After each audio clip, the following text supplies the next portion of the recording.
Assalamualaikum warahmatullahi wabarakatuh. Perkenalkan, nama saya Pirlia Del Syarifana dengan NIM 160162582, Program Studi Pendidikan Jasmani. Di sini saya akan membuat tugas video UAS Pendidikan Agama Islam dengan dosen Bapak Dr. Fatah Nurdin MM. Baik, di materi pertama itu ada materi tentang Tuhan. Yang pertama itu ada uraikan dalam sebuah alinea, Tuhan itu siapa? Nah, Tuhan ini adalah zat yang Maha Esa, pencipta, pengatur, dan pemeliharaan alam semesta beserta segala isinya. Ia merupakan wujud tertinggi yang tidak terikat oleh ruang, waktu, maupun keterbatasan fisik manusia, melainkan dengan sendirinya, yaitu wajibul wujud.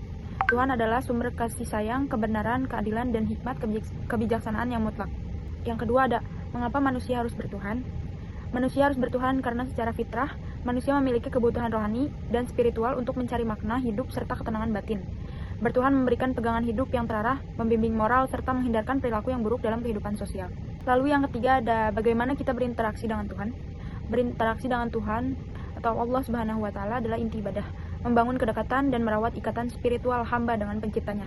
Cara utamanya adalah melalui sholat 5 waktu yang dilakukan dengan khusyuk, karena itu adalah saat paling dekat antara hamba dengan Allah. Lalu yang keempat ada apa yang terjadi bila tidak mempunyai Tuhan.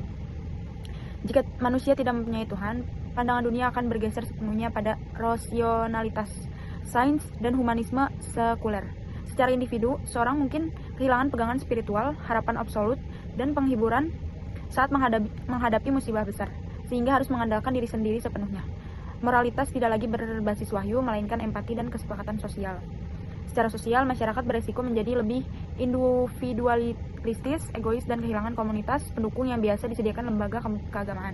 Namun bagi ateis, hidup tanpa Tuhan berarti kebebasan dari dogma, tanggung jawab penuh atas tindakan, dan fokus total untuk menciptakan makna hidup di dunia saat ini tanpa memikirkan kehidupan setelah mati. Lalu selanjutnya, materi kedua itu ada Al-Quran sebagai satu-satunya pedoman hidup agar manusia selamat di dunia maupun di akhirat. Baik, yang pembahasan pertama itu adalah pengertian Al-Quran. Secara bahasa, Al-Quran berasal dari kata qara'a, yang berarti membaca atau bacaan. Hal ini menunjukkan bahwa Al-Quran adalah sesuatu yang harus dibaca, dipelajari, dan dipahami oleh manusia. Sementara itu, secara istilah, Al-Quran adalah firman Allah Subhanahu wa Ta'ala yang diturunkan kepada Nabi Muhammad SAW melalui perantara malaikat Jibril yang disampaikan secara mutawatir, dimulai dari surah Al-Fatihah dan diakhiri dengan surah An-Nas. Lalu yang kedua, bagaimana Al-Quran diturunkan? Al-Quran tidak diturunkan sekaligus, melainkan secara bertahap selama kurang lebih 23 tahun.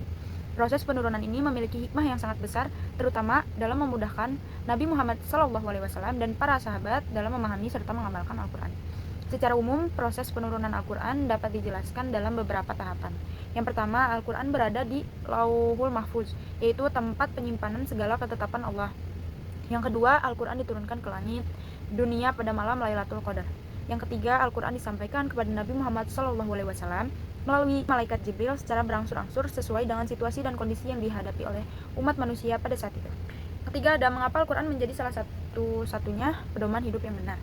Al-Quran disebut sebagai satu-satunya pedoman hidup yang benar karena berasal langsung dari Allah Subhanahu wa Ta'ala, yaitu Tuhan yang Maha Esa, mengetahui segala sesuatu. Sebagai pencipta manusia, Allah tentu lebih mengetahui apa yang terbaik bagi makhluknya. Oleh karena itu, segala petunjuk yang terdapat dalam Al-Quran pasti benar dan tidak mengandung kesalahan. Selain itu, Al-Quran juga memiliki kebenaran yang bersifat mutlak dan tidak berubah oleh waktu.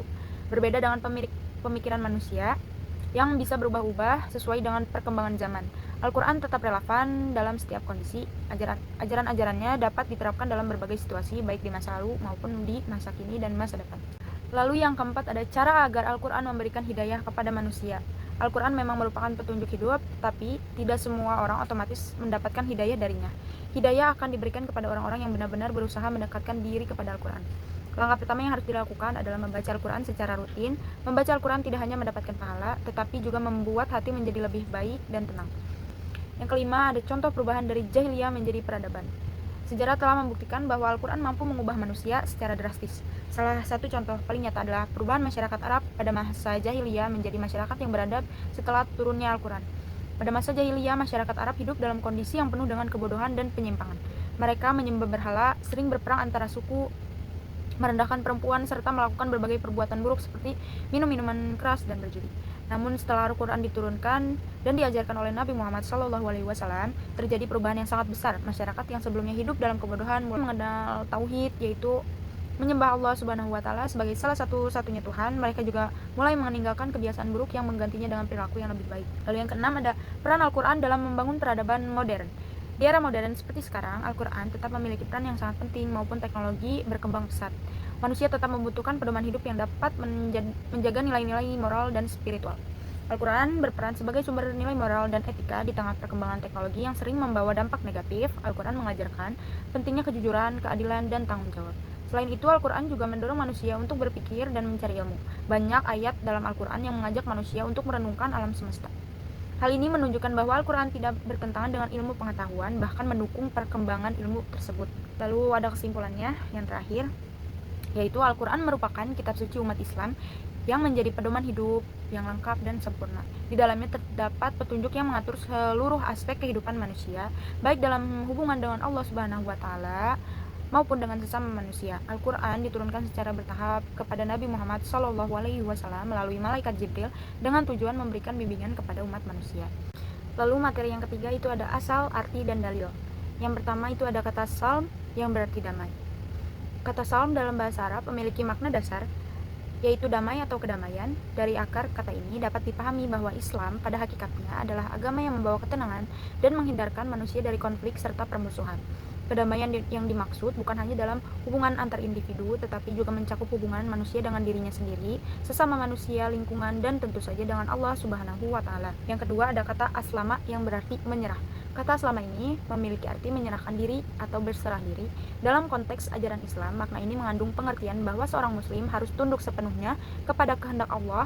Penyerahan diri ini bukanlah bentuk kelemahan, melainkan wujud keimanan dan keyakinan bahwa segala ketentuan Allah adalah yang terbaik. Lalu yang ketiga ada istaslama, mustaslimun, penyerahan total kepada Allah. Istilah istaslama dan mustaslimun berasal dari akar kata yang sama dengan Islam, namun memiliki penekanan makna yang lebih kuat, yaitu penyerahan diri secara total.